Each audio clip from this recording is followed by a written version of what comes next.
Hi, this is Shane Morris, host of the Upstream podcast and a co-writer with John Stonestreet on Breakpoint. In our fast-paced culture, it can be difficult to slow down and take time to know how to cultivate our minds to love God.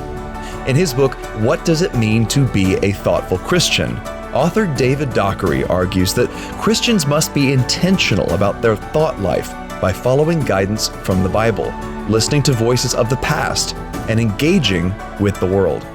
As a thank you for a gift of any amount to the Colson Center this month, we'll send you a copy of What Does It Mean to Be a Thoughtful Christian?, as well as access to a video series with teachers such as Elisa Childers and Kevin Van Hooser that'll help you translate thoughts into habits. Give today at colsoncenter.org/January.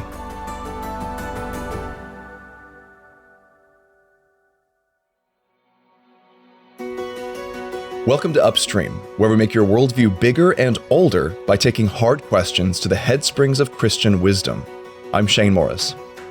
Hardly anybody seems to like January. According to a YouGov poll, Americans say this more than any other month is their least favorite. And I doubt that's just because of the weather. January represents a return to work, school, and the daily grind. The beginning of the arduous process of following through on those well-intentioned but hasty resolutions, diets, and exercise programs. And of course, the joy of Christmas is now in the rearview mirror. For Americans who celebrate according to our culture's liturgy, January can feel kind of like a letdown. But for a very long time, Christians haven't stopped celebrating on New Year's Eve. They've kept the Christmas season going right up until this next feast on the calendar, called variously Epiphany or Theophany, on January 6th. But what is this much less popular holiday in this most unpopular of months, and how can it help us in forming a habit of worship that ultimately brings us closer to Christ and leaves us better prepared to begin the new year with joy, gratitude, and worship? Well, joining me today is someone who spent years reflecting on the personal effects of observing the whole liturgical calendar. Frederica Matthews-Green is an author and speaker and well-known voice on Eastern Orthodox spirituality. She's written numerous books about the early church and the practice of the modern Orthodox communion. She's also written over 800 articles and editorials, including as a regular commentator for NPR's All Things Considered, the Los Angeles Times Book Review, and Christianity Today. Her husband Gary was the founding pastor of Holy Cross Orthodox Church near Baltimore.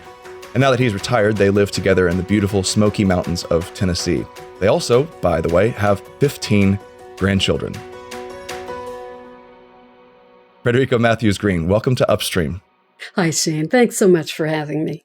Well, I've got this theory that part of the letdown that we feel after Christmas has to do with how self-centered we become during Christmas in this culture.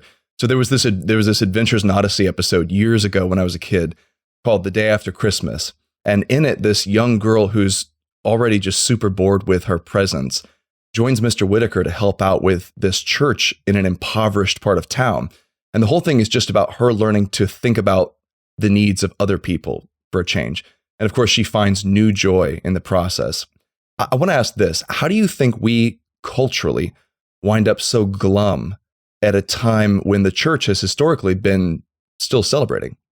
One of the changes was at the beginning in the early church, January 6th, the Feast of Epiphany or Theophany. That was where everything was contained. That was where we celebrated the birth of Christ, the wise men coming. Everything happened on the 6th. And if you count up from December 25th to January 6th, that's the 12 days. So there was sort of ceremony and pomp and meditation on the scriptures and thinking about all these different things. A lot of stuff going on during that first week of January. That January 6th was, as I said, it used to encompass everything. So that kind of could carry you over into the start of the new year. The other question is, when does the new year start? Because for the early church, it started September 1st.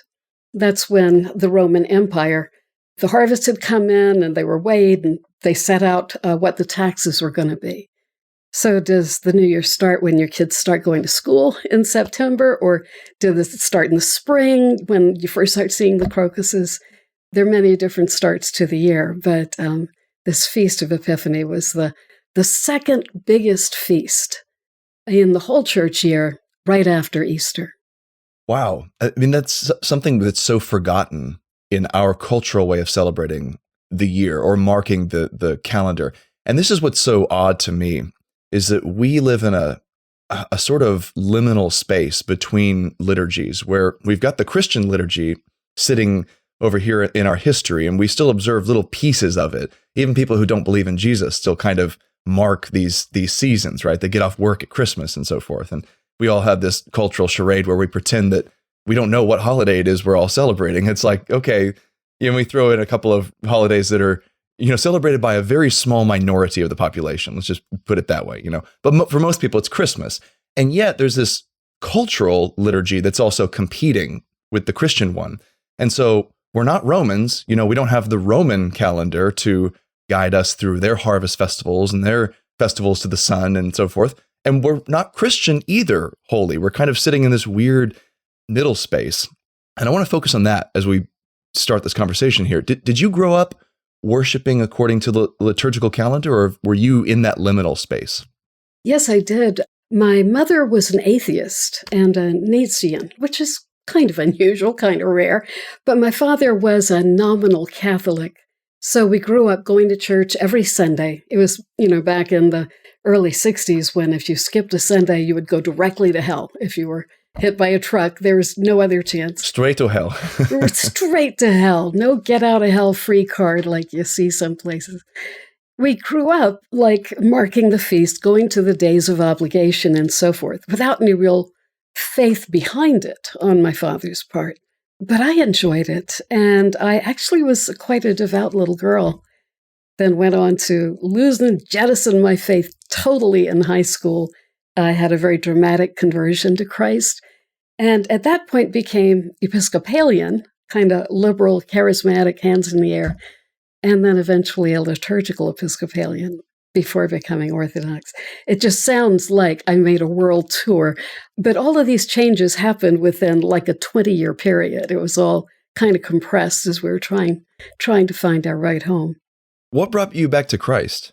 Several things. I realized in college that I had contempt for Christianity, and I didn't have contempt for any other religion. I admired Hinduism. I admired everything else you could name. I realized that I hated Christians and I wanted to hurt them. And we see this in the culture, taking delight in embarrassing or humiliating Christians or insulting the things they love. And I wondered, where's that coming from? Because I certainly wouldn't treat somebody of an Eastern religion that way. I met my husband. He was, I was kind of a Mother Earth feminist hippie. And he was more of a political hippie, like go to the marches and take a stand. He took a course his last year, senior year of college, in philosophy of religion. And the professor required them to read a gospel, and he chose Mark because it was the shortest. And as he was reading it, he kept saying to me, there is something about Jesus. Basically, he was saying, no man ever spoke like this man. There was just something about him, and he speaks with authority. And it seems like Jesus thinks there is a God. So I'm going to have to rethink my atheism. And I was panicked, and I said, don't turn into one of those Jesus freaks. I can't stand that. And I started piling on all the negative things I always said about Christians. And he said, no, I just want to study Jesus. He ended up going to Episcopal Seminary, not to be a pastor, but because that's like graduate school if you want to study Jesus. We were married out in the woods. We had a hippie wedding. We flew to Europe. We had 3 months, the entire summer of 1974. And we were hitchhiking around, just whatever we were interested in. One day we arrived in Dublin. We went out to look around, see if there were any museums open or anything. We went in a church. We were just walking around looking at the statues and the stained glass. And I went to the whole front of the church where the altar was, and there was a side altar with a statue of Jesus. So I was looking at this white marble statue. And then I heard Jesus speak to me. I didn't hear it with my ears. It was like a voice inside my heart. And the Lord said, I am your life. I am your life. And it shook me up and it scared me. But from then on, both my husband and I were like on a progression to get closer to Jesus. And I don't think that's ever been fully completed for me. I love Jesus so much, and I want to be nearer to him. And everything I've encountered as I've gotten deeper and deeper into the Orthodox way, it's like, this is perfect. This is what I was always looking for. And it's just bringing me closer and closer and closer to the heart of Jesus. My prayer life just keeps getting better and better. My intercessory life. Well, I'm delighted. But that's how I became a Christian in the first place. I was a total raving, hippie feminist seeker. I wasn't a seeker. I was an explorer. I had no intention of arriving at a destination. I just wanted to go on wandering in circles. And the Lord spoke to me, as he has done to so many. Wow, to think that he would come to me when I hated him and I was blaspheming him and I was trying to destroy the faith of baby Christians, trying to undermine their faith. Why would he come to me? It still overwhelms me all these years later. We really do have a good God.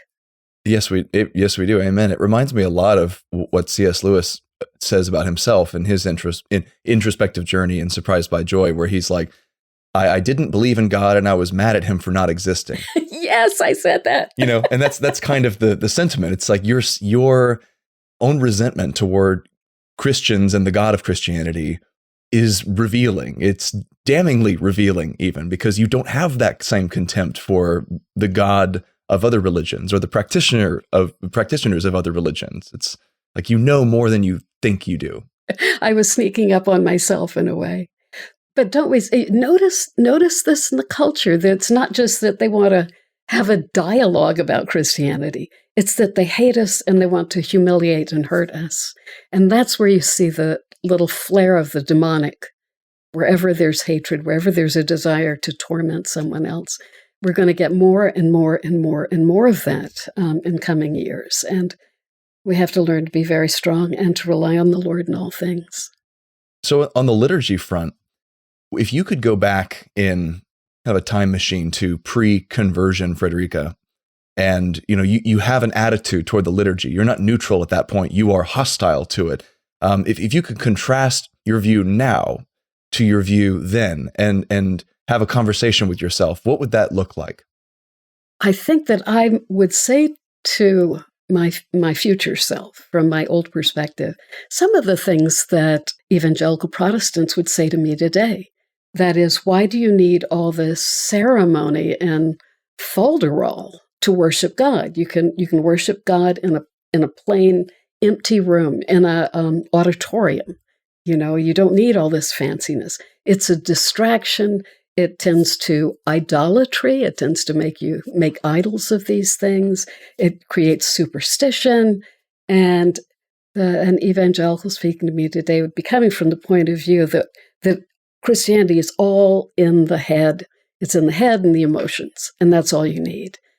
And what I would say back to that person, or to myself, laughing at myself for being so deluded as to buy into all of this magical stuff. I think the key is that matter is filled with the presence of God.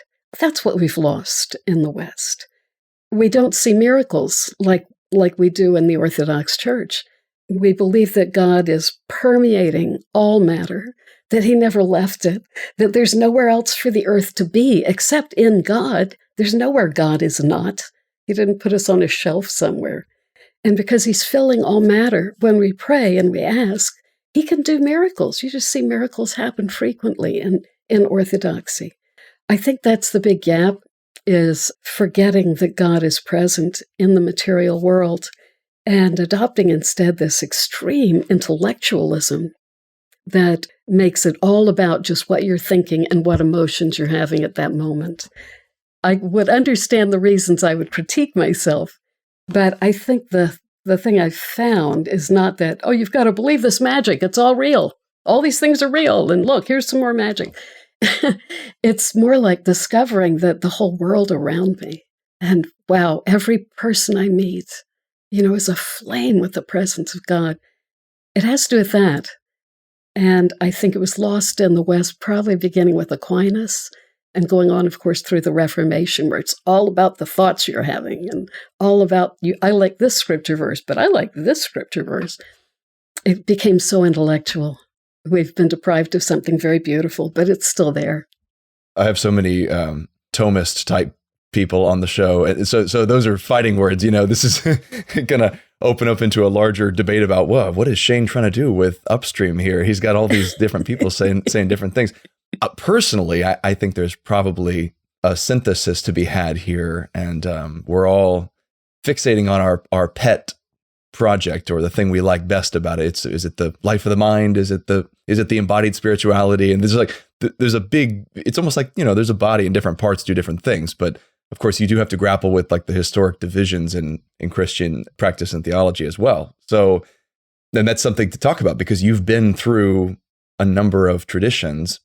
And here's what's really interesting about that. And I think brings us back to the subject of liturgy and, observing the less well-known or less popular aspects of it is that there are all these different branches of Christianity historically, but the liturgical calendar actually remains remarkably similar between many of them. So the ones that haven't basically ditched it altogether, like parts of my tradition, so I'm Reformed, and we're in a continual several centuries long argument over whether we should have Christmas or not. And some of us say yes and some of us say no, and that's kind of how it's always been. But we don't see a lot of difference in how like Roman Catholics and Eastern Orthodox and the various branches of Orthodoxy, like the Russian and Armenian and Greek and all those observe this calendar. Why is that? Where did that unity come from? I guess is what I'm asking. How far back does it go? And then how did it develop? Because we've got this round of feasts and fasts that marks more or less the life of Jesus. What's the source of that? Yes, I wanted to jump back momentarily to what you said about there needs to be a synthesis. And that's exactly what I'm saying. Of course, we have the life of the mind. Look at the ecumenical councils. They all took place in the Eastern Church. This was something that an enormous amount of theology was worked out and continues to be by Eastern theologians. So it's not what we're saying is, unfortunately, with Aquinas, it began to get separated and to float away. And we're saying, make that synthesis again. Anytime theology is happening, it's happening inside a human being. See, that's the thing to remember. It's happening inside a person who has likes and dislikes and vanity and touchy points and all this. And that's going to affect theology. It affects science. There could be a whole sociology of theologians, and you'd find that there's no pure plane where there's nothing influencing it. It's always inside a person, a fallen person. So just to remember that, have humility, and remember that God is around you and penetrating reality all the time. I'm sorry, I wanted to zip back and address that. No, I like to summarize what you just said as your theology is no good if it doesn't immediately result in doxology. It's that worship and thinking go together hand in hand, and they can never be separated. Otherwise, they both go astray, actually. They're not even sequential. Yeah, it's all, you're just praying, and that's how you know God, and then you try to put it into words. So there's a huge amount of unity in the East, and that's what you were talking about the liturgical calendar. I had to smile when you say, how did it develop? Because in a sense, it didn't develop. What we had was missionaries in the Holy Land going out, and they were all carrying the practices that the early church had everywhere they went. And for some reason in the East, there's a tendency to unite. There's a leaning together that you want to have unity. And somebody else's, say somebody wrote a very beautiful hymn in the 9th century, And well, you could say this just fits. This fits so great. There are hymns that were written in the 20th century that we love, and we bring it right into the church, and we start singing these hymns, and then we see them in, go to Russia or go to Greece or go anywhere all over the world. Orthodox people are singing these hymns. There's a love of unity, perhaps, that keeps us together. So, in a sense, the liturgical year didn't develop. It wasn't that people came to agreement. It's that the same teaching was going out everywhere, same theology, same practices. To talk about a different feature of the liturgical year is the fasts. And we have 4 periods of fasting. These are vegan fasts. And we just finished one on Christmas Day, so I'm a little bit full to the gills with all that butter, all that half and half in my coffee, all that stuff I really missed. Orthodox Christians all over the world keep these same fasts, and they may make slight differences in exactly what's allowed or not allowed in the diet. I talked with Heidi White about this, and she was just in the midst. She was just coming to the end of her, Advent feast, and really looking forward to the end of that. And the way she described it, I realized, oh my goodness, you guys make. No offense to my Catholic friends, but you guys make the Roman Catholics look like wimps. It's the seriousness Slackers of this. I mean, this doesn't sound very fun. It sounds like a real fast. It is really a challenge. I was just reading somebody writing about, well, why do you do that? And he said, it helps us to realize the presence of God in all creation. And I thought, I don't understand that. That's not what fasting does for me. I kind of heartily dislike it. I dread it when it's coming. The thing I get from it is camaraderie. The thing I get from it is meeting other Orthodox people here and there, going to church on Sunday. Everybody's complaining. Everybody's got a new recipe. You got to try this, guacamole. There's no dairy in guacamole. Who knew? You can have guacamole on the fast. It brings us together, and it makes you reluctant to break the fast because it's like you're all soldiers in a trench, and your buddy on either side is depending on you to stand strong. So that's something I think unlooked for. But to me, I think that's the major benefit I get from the fast, is the feeling that I'm doing it with other people and we're all together in this. The spiritual discipline value is that it helps you gain control over your appetites, your literal, food appetite. And if you can resist eating dairy or meat, if you can resist this, it just makes your willpower muscle stronger. So you can resist getting mad at somebody in traffic. You can resist other kinds of temptations. It's just like weightlifting. You don't do it so you can lift bigger weights. You do it so in an emergency, your strength could be useful to save a life, perhaps. So yeah, that's what it is to me. Pretty tough, but yeah, we're proud of ourselves.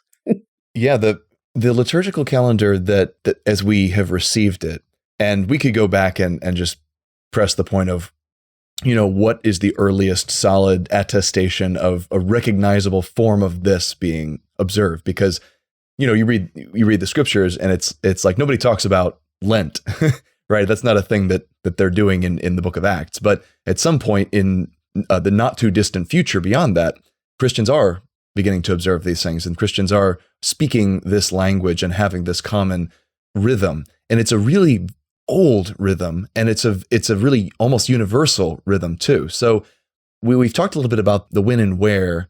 I kind of want to talk about the why of this, because it has a lot of staying power, and it's even survived these, like the rupture of 1054 and so forth. You talk about that in the book. I mean, you got a frank discussion about the disunity among Christians and how that started long before the Reformation, right? That started back over the Filioque and the Bishop of Rome and so forth. And yet you go into a Catholic church, you go into an Anglican church, you go into an Orthodox church, you got all 3 branches of major branches of Christendom there, and they're all still basically doing this round of feasts and fasts. Where did that come from? And why did they so convinced of it? Well, I think the obvious answer is it came from the Jewish liturgical calendar, that the original Christians were going to the temple, they were praying in the temple, they were following the fasts and feasts of the Jewish year. As many have said, the Christian holidays, holy days, were in many cases, sort of superseding the Jewish celebration. So on January 6th, that would be Epiphany or Theophany, as we call it. That would be the feast that builds upon the Jewish Feast of Lights. So it's like so many things in the Old Testament that we see that they had a vision, but it was obscure. And they were the chosen people of God. And you pry apart that Old Testament scripture, you find more and more about Jesus Christ. He said, you have the scriptures, and them they are that speak of me. And they just weren't realizing it. So that pattern of a liturgical form of worship that has feasts and fasts and seasons and different things that are appropriate, that was already there, and the Christians just kept it. Originally, the most important thing, of course, was the resurrection day, the day that Jesus rose from the dead. That was something that took a little getting into sync in the early church. I don't remember if it was one of the concerns of the First Ecumenical Council in 325, but it was somewhere in there. Some Christian communities were having Easter on, let me think, it's the first Sunday after the first full moon after the vernal equinox. So you got to get to March, 21st, and then a full moon, and then Sunday. Right. It's like Passover. It's tied to the lunar cycle. Tied to the lunar cycle. But there were some Christians who were instead saying, no, it has to be on this date, like 18th Nisan or whatever it was. And so they were keeping it on that date on a Monday or Wednesday or Friday, no matter what day of the week. That's an example of how there was already a sense of something you need to do every year. There was already a sense of there being a calendar, but Christians weren't totally united on it, and they became so. After that, it was the job of the great bishop of Alexandria, the Patriarch of Alexandria, every year to send out a letter saying, this is the Sunday that will be the first Sunday after the vernal equinox, after the full moon. Because Alexandria, they were the best astronomers. So they were looking in the sky, they were looking at the stars, and they could tell accurately what's the right Sunday to use. As you said, there wasn't really a Lent to start with. What there was 3 days. It was a triodion. So you had Friday, Saturday, and Sunday were like the big days. And it just started creeping backward through the week, and then eventually crept backward to where you have Holy Week. But before that, you have 40 days of fasting. And it just gets, more and more tough. And it would be like the people who would go out into the deserts, the people who would go out to live alone or to live with just a couple of people and just struggle, try to pray. They always wanted to make it tougher. So they're like, well, those people are doing that. Everybody's doing that now. Well, we're going to add to it. We're going to add more weights, to the ends of the barbell here. This is where the competition started, and now this is why you're all calling each other slackers because your fasts aren't as miserable as my fasts are. Yeah. So it just kept growing, but it's devotion underneath, and it's people seeing what the monks are doing and saying, well, I kind of want to do that too. I want to go home and do that. You can see in Orthodoxy, and probably could have in the whole church for most of history, you would see holy people around you. They'd be there in your own congregation, and you could see the difference and yearn for it. And you know that you get that way through self-control and the various ascetic feats that people try to take on. It's all about self-control. Frederica, I have kind of one foot in the Puritan form of thought, Puritan tradition. So very austere, very anti-liturgy, very much just the Lord's Day, the regular weekly cycle of observance there. No images, things like that. And then another foot in the much more Anglican way of thinking, which is, very much in support of the liturgical calendar and has even devotional use of images in some cases, depending on how high your worship is. And I'm not really sure where I fall along the whole spectrum there. I find both interesting, but I'll tell you one of the best arguments for a more, I guess, shall we say, ornate and complex form of Christian worship over the course of the year. What we're talking about here comes from the Old Testament, the kind of thing you're talking about. And you mentioned this in Facing East, the book we're loosely consulting in this conversation, that if you look at the worship that was instituted directly by God in the Old Testament. It was not a highly austere worship in blank rooms, very simple form, like we talk about in the Puritan tradition. It was ornate. It had a lot of gold. It had a lot of even images in the temple. And I want to be careful with what I say on that, because I think you and I would probably strongly disagree on use of images and so forth. But there were the cherubim carved and the mercy seat. There were all kinds of Edenic plant imagery in the temple and tabernacle. This wasn't what we often hear idealized from the evangelical perspective, which is what you talk about, the love of austerity, of extreme austerity. That's not what we're seeing there. And then the use of a yearly calendar of festivals and fasts, that's also got strong precedent in the Old Testament. The Jewish tradition, like you said, even corresponds in many key ways to this liturgical calendar that develops in Christianity. And so that to me looks like a pretty solid argument that this isn't unprecedented and that it shouldn't be foreign from our thinking. This was how the people of God worshiped for many centuries before Christ even arrived on the scene. And then, of course, as my friend and colleague Lynn Sunshine points out, Jesus himself observed ceremonies that were not instituted directly by God, things that were commemorating historical events like Hanukkah, which the Gospels called the Feast of Dedication. So he went up to Jerusalem to celebrate that. And that's, those arguments weigh heavily for me. I find that at least to be a very key area where there's food for thought in the debate. I'm glad to hear that. Yeah, I think something that helps people over that hump a little bit too is to think about if you're planning a wedding, you don't want it to be austere. It's like you have this instinctive sense that everything should be beautiful. There should be flowers. There should be, white gowns. There should be all kinds of glorious things because the bride deserves that. The groom deserves that. Make it a special day.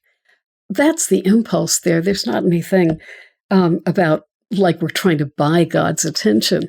We're just trying to make it beautiful, like you would make a wedding beautiful. I maybe that's the last place in our culture that people have that instinctive sense of the use of beauty, but there it is. We even revert to kind of a King James English in the Anglosphere when it comes to weddings. We start saying thee and thou. We start using old liturgical forms that we don't even remember where they came from. That's we quote the Book of Common Prayer without knowing that it's from the Book of Common Prayer, and that's interesting. Maybe it reveals something about human nature we're not fully admitting. You can't stop being a person with a history. You have a family, you have a history, and it's rich. So we draw on it. We draw on it according to our ideas of how you do honor for someone. There's an important distinction I could make touching on images, which is, as you know, there was an iconoclast controversy in the 700s, 800s. Many people died. It was really a church versus state thing where the emperor was destroying icons and the Christians were saying, no, we're going to stand up for this. We've always had images. In fact, there's a synagogue in a town that was buried under sand, and the synagogue has icons all around the walls. It's all Old Testament characters and scenes, but it was all there. The Christians standing up for this, their thought about it was, and what they needed to define or clarify, there are two different words in Greek. One is honor and one is worship. And honor is how you treat the judge when he walks in the courtroom and you say, Your Honor. We treat him with respect. We stand up. We're quiet when he's there. Anybody, a king, you'd treat with respect. You would give honor. That's what we do with icons. We honor them because they're pictures of people we love. If somebody tore up a picture of Jesus in the children's Bible, it would sadden you, That it is like in the ages when Christians were mostly illiterate. It was a kind of picture Bible. But the other term is worship, and worship goes only to God. Latria is only for God. Proskinesis, the bowing, the honoring, the observing silence. That's the honor that we might give to an earthly ruler or to an icon, but we don't worship icons. There was a question I wanted to ask you, Shane. Sure. A little while back, you were talking about one foot in Puritanism, a very clean foot, I think. And then the 1 foot in Anglicanism, it's a little more fancy over there. What's your goal? What are you trying to get to? Where are you going? Yeah, my goal is to be faithful to God's revelation, chiefly in Scripture. So I adhere strongly to sola scriptura. I do believe the Bible is the norming norm, the final court of appeals, if you will, and that we have to obey what God has given us in His direct revelation. We believe that too. Yeah. Well, I mean, I guess Orthodox wouldn't believe in sola scriptura, would they?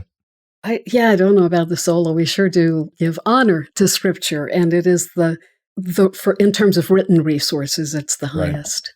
Right. Well, I often find in my conversations with Eastern Orthodox, and I have a really good friend in particular who has just been a dialogue partner for years. I've had him on the podcast. His name's Seraphim Hamilton.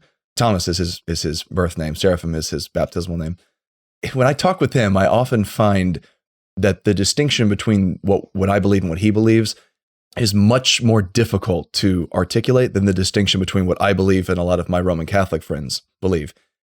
In part because the Reformation has been in direct conversation and conflict with Roman Catholicism for 500 years, whereas it has not been in direct conversation / conflict with the East.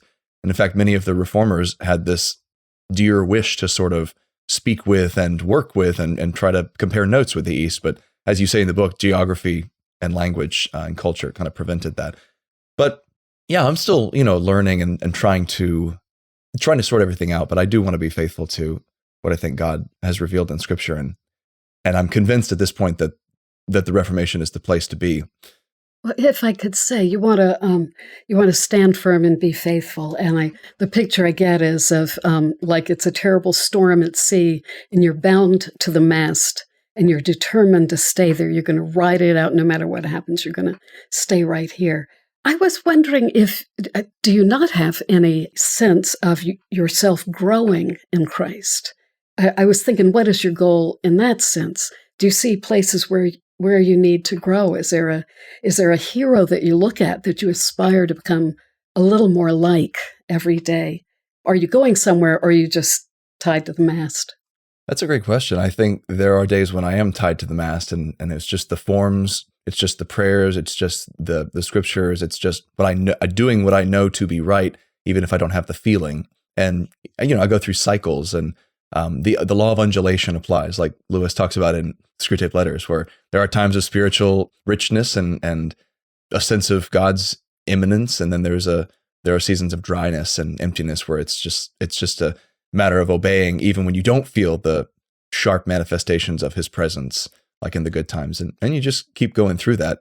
I deeply love the simplicity of the theology of Christianity as I find it articulated in what I would call the Augustinian tradition. And that's where you'll really get kind of separated from the East. You follow Augustine up into his students in the Reformation, and then you're off. You're in the most Western place you can pretty much be. And I have a great affection for Thomas Aquinas as well. So that's that's a road that you take that definitely leads you onto the opposite side of things from Orthodoxy in many senses. But in another way, it leads you to a place of like uncanny ability to speak with those in the far Eastern side of the tradition, right? So Lewis says this thing about, Lewis is a guiding star for me, as you might have noticed, but he says this thing about Christianity is like a big house, and he's describing the hallway, mere Christianity, or the ante rooms where you can sort of learn the basics of the family faith, but you have to pick a room in the end. He said, I'm not saying that you can live as a mere Christian. You can't. It doesn't exist. There is no such church as the mere Christian church. You have to actually pick a real room to live in, a tradition that falls into answers on these particulars. But he said that I find that the most serious members of each tradition are oddly close to one another. It's the halfway in members, the polemicists, the ones who just want to fight about superficial stuff and who aren't really seeking to love Jesus. They're the ones who appear really far apart. When you get down into the piety of the thing, you get oddly close in some surprising ways. I had this conversation with someone recently about a couple of Reform guys about Martin Scorsese's film Silence, right? which is about the Jesuit priest in Japan.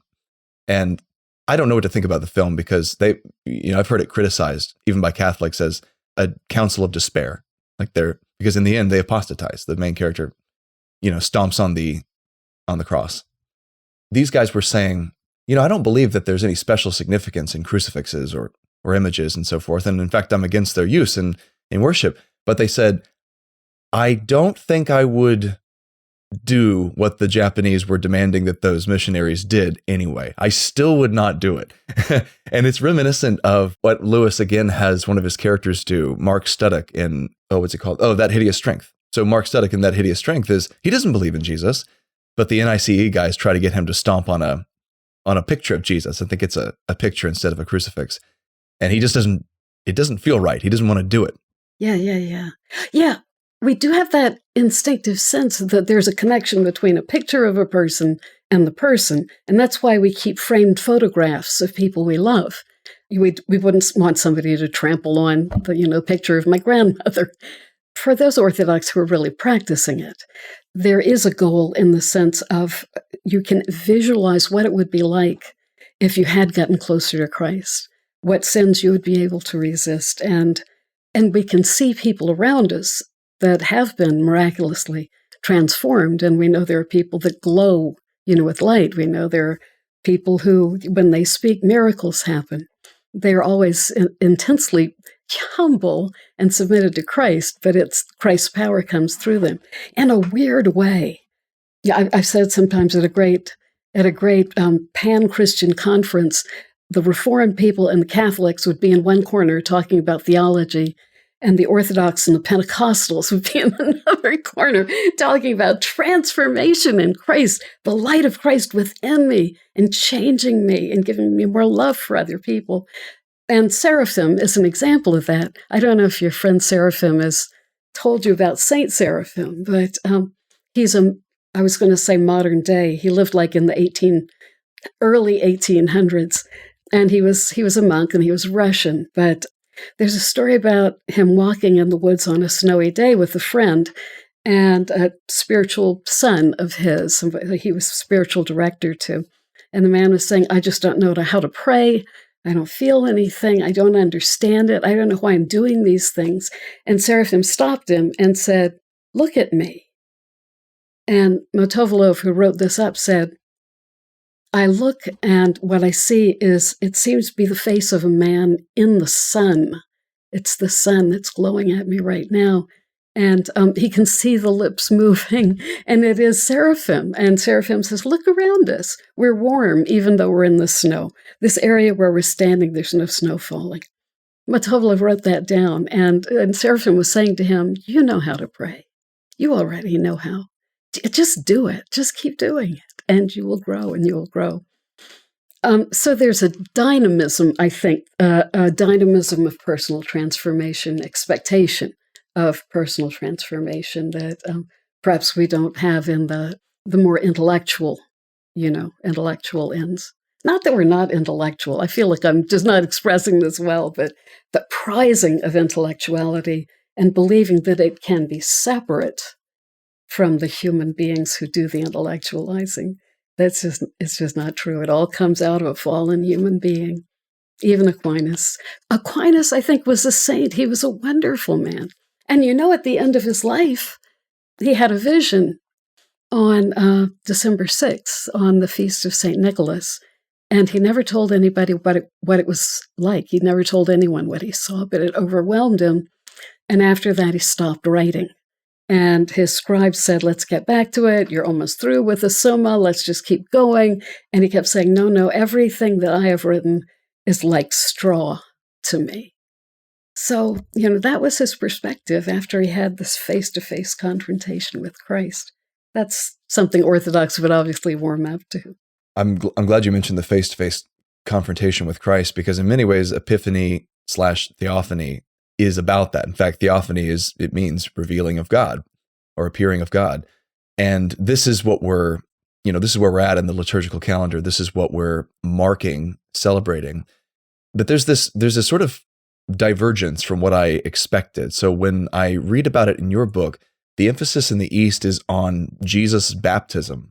by John the Baptist. And I like how you say, my, how the Christ child grew up fast. He was a bouncing baby a few days ago, and now before you know it, he's 30 years old and he's getting baptized and ready for ministry. It's, break a mother's heart. But in the West, this is what my wife sort of always emphasized to me, because she likes to do the, keep the Christmas decorations out. Don't take it all down.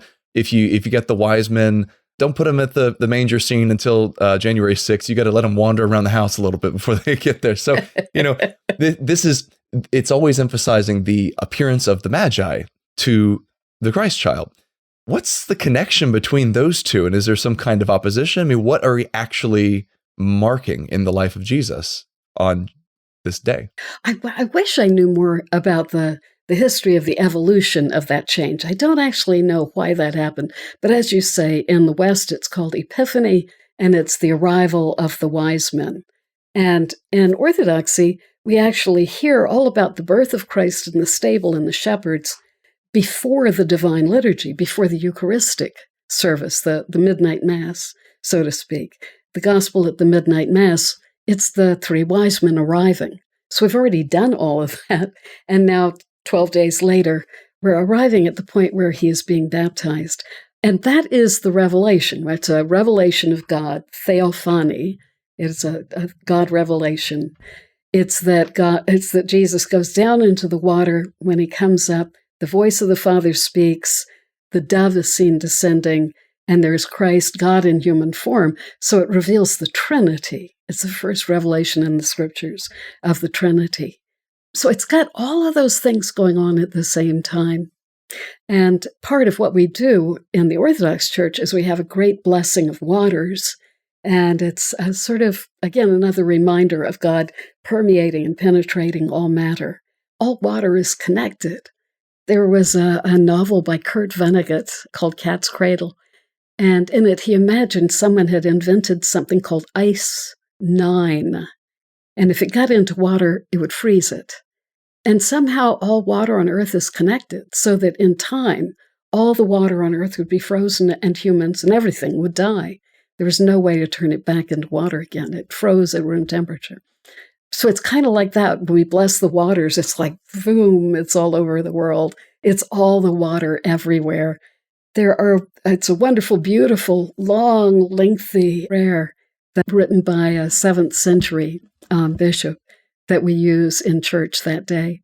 But I advise you, and I hope listeners will do this, if you look up your local listings for Orthodox churches, many churches on that subsequent Saturday, the 8th, they will go to any body of water that's near their town, whether it's a lake or a river, or if they're at the beach or whatever, and they'll say blessing prayers over the water. And the idea is that now this water that's flowing past, it's all been claimed by God, it's all been filled with God. And usually there's a part of it where they throw a cross into the water, and all the guys, it's not very many girls do it for some reason. I was actually going to mention that because I am coming to you live from the Tampa Bay area of Florida. This is where I live.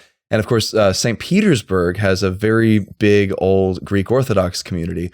And on the news, growing up, I would see on the news, the local station would cover this bizarre thing that all the guys did, where they would throw a cross into the Gulf of Mexico, and all these boys would jump in and go dive down and try to get it. And the one who gets it, I guess, is the recipient of a special blessing, is the idea. But so I'm a scuba diver. The Gulf of Mexico is very cold right now. I was just in it last weekend, and it's in the high 50s.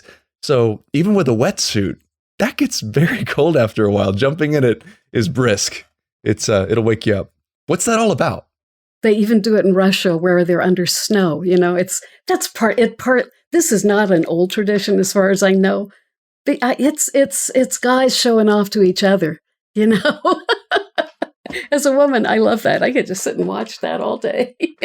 So is there some deeper meaning there? I mean, if I talk to these guys, would they just say, "Oh, this is a thing our culture does," or would they be able to explain some sort of theological significance to getting that cross? Yeah, I think it's one of those things that just growed. It just grew up, and other people said, "What a great idea! We're going to do that."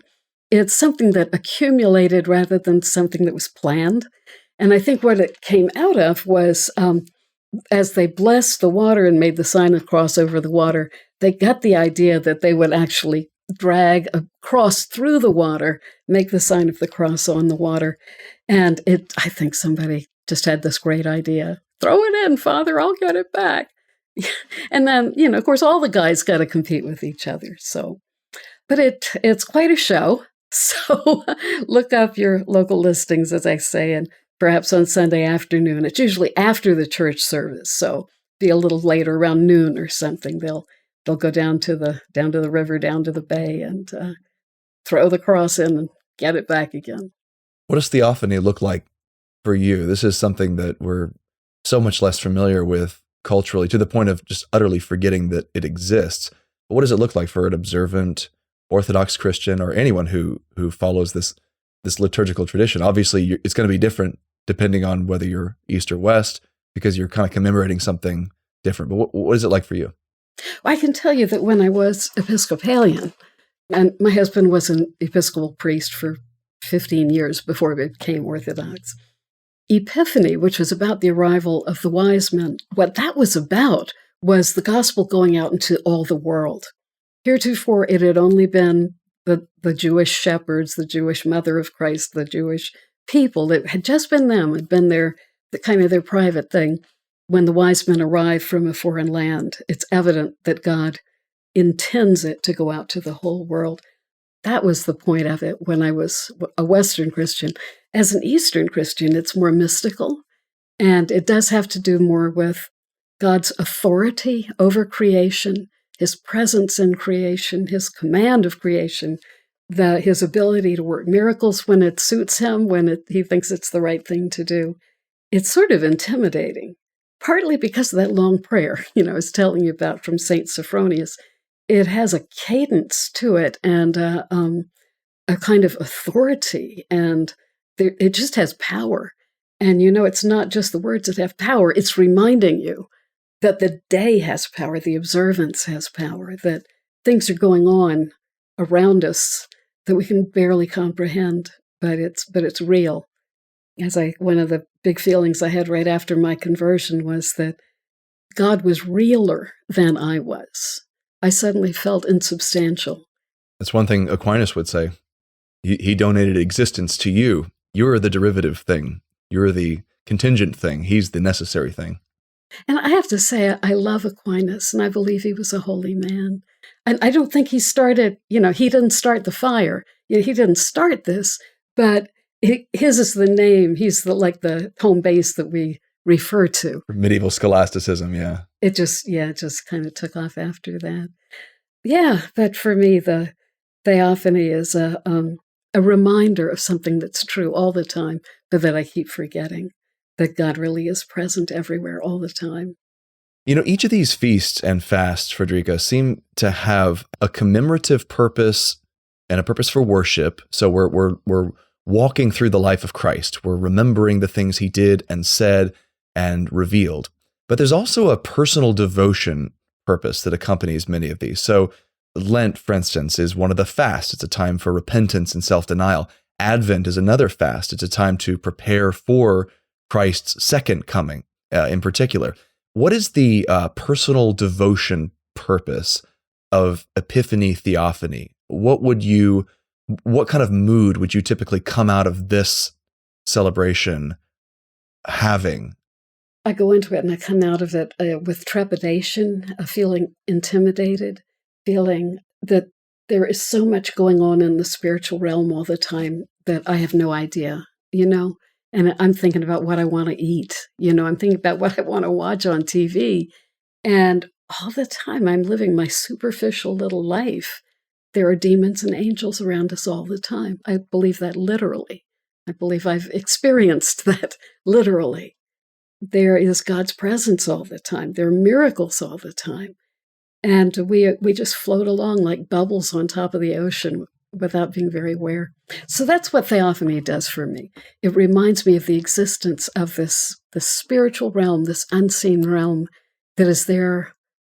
It's there all the time. And I'm just not present to it. It is acting on me in many ways all the time, and I'm just not being aware of it. So it's one of the more trepidatious of the feasts of the church year to me. And we come home with holy water, so that's another thing.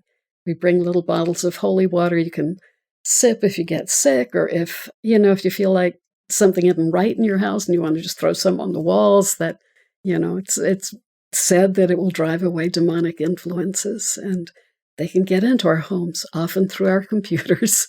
They can get in. And there's after Theophany, the pastor goes to the home, every home in the parish, and walks through and sprinkles the walls and the TVs and everything else. The refrigerator, he sprinkles it all with holy water. They do this once a year. And yeah, there's a real belief in the ability of God to work through physical things. Everyone on a year when Christmas fell on Sunday, and then of course New Year's Day fell on Sunday as well, which is a secular sort of thing, but still caused us to face a trial 2 weeks in a row, which do we do? The secular liturgy where we essentially focus on ourselves and stay home and don't go to church, or the Christian liturgy, the Christian habit of keeping the command to assemble and mark the Lord's Day and then worship and partake of the sacraments and so forth. And of course, that highlights a difference for us. But I think that difference is not just something we see on years when Christmas happens to fall on a Sunday, right? It's a difference we see between both of those liturgies that I talked about earlier, the cultural one and the spiritual one, the world's way of doing the year and the Christian way of doing the year. As we kind of wrap up our time here, Frederica, I'm wondering, have you observed a particular and describable difference in what happens when you keep these Christian holy days and Christian feast days versus prioritizing the cultural one? I mean, what can we really hope to gain from the sacrifice it takes to not just get up on Christmas and go to church instead of opening presents, but the more daily things, the more consistent practice? What does it do for us when we put God first in our time every year?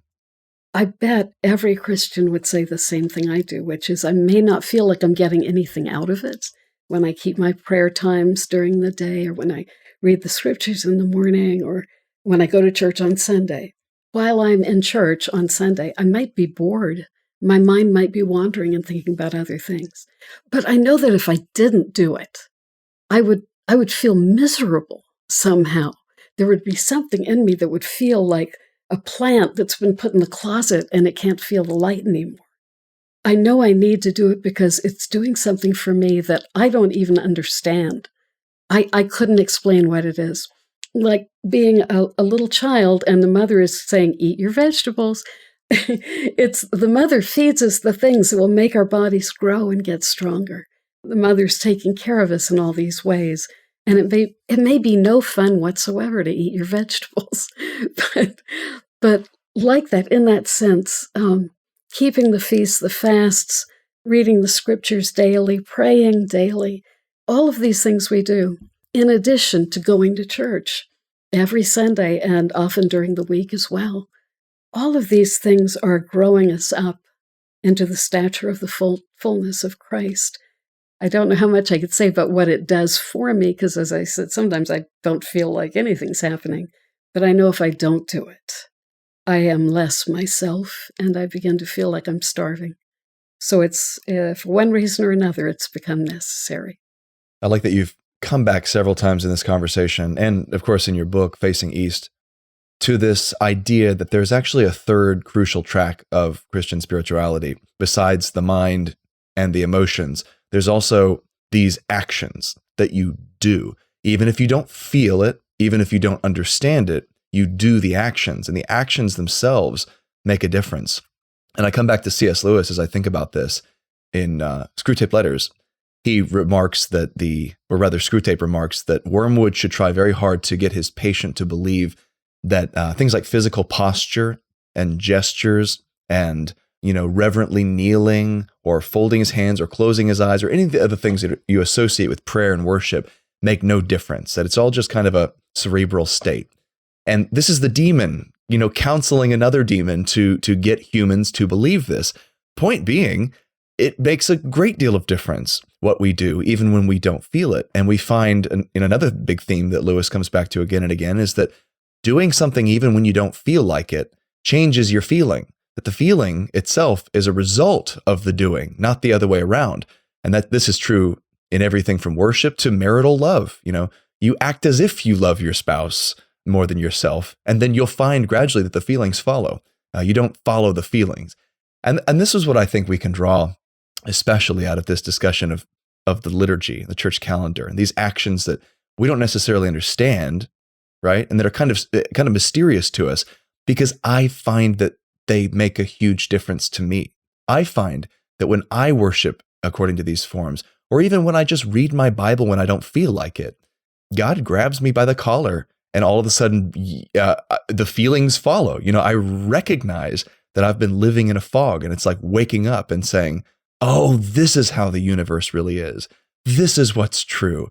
This is his love that I'm forgetting every day. And I just appreciate that theme. I think it's a crucial reminder for us, whether we're overly cerebral or, overly emotional. I'm not feeling it. Yeah. I would challenge you to question that division of cerebral and emotional, because actually in the Old Testament view, the whole being is contained in the heart. They never use the head to mean intellect. They always, your intellect and your emotions and everything else are here, mingled together. And when you do that, you see, I do these things that I don't particularly feel like doing, but I do it anyway. It is growing you up into the stature of the fullness. That's the thing, is it's changing you. You expect change, not just steady state. You don't separate the two sides of your emotions and your intellect and your body. You've got three different things going on now. When in reality, boom, it's one. It's one. When you eat food, it affects your emotions, your mind, and your body. Anything we do. So yeah, we do those things because they're transformative. That would be the Orthodox emphasis, is transformation, that we're all on a journey. Further up, as higher up and further in. That is so Orthodox. So not just emotion and rationality, but the whole being, the whole self. And if that doesn't wake you up spiritually, then maybe plunge into some cold water. I'm not going to do that. You don't have to. That's for the boys. I know. I want those little kids to do it. My grandson is going to do it this year, so we'll see. Oh, wonderful. Yeah, let me know how that goes. Right. Well, my guest today has been Frederica Matthews-Green, author and speaker and well-known voice on Eastern Orthodox spirituality. Frederica, thanks so much for having this conversation. I enjoyed it. Thank you, Shane. I enjoyed it. Upstream is a program of the Colson Center. When it comes to the hardest questions we ask, we have thousands of years of accumulated wisdom from which to draw, from a faith that is the explanation of all reality. So come upstream and learn to understand the world, the church, and the God who has placed you in them. Connect with us on social media or find more resources at upstream.colsoncenter.org.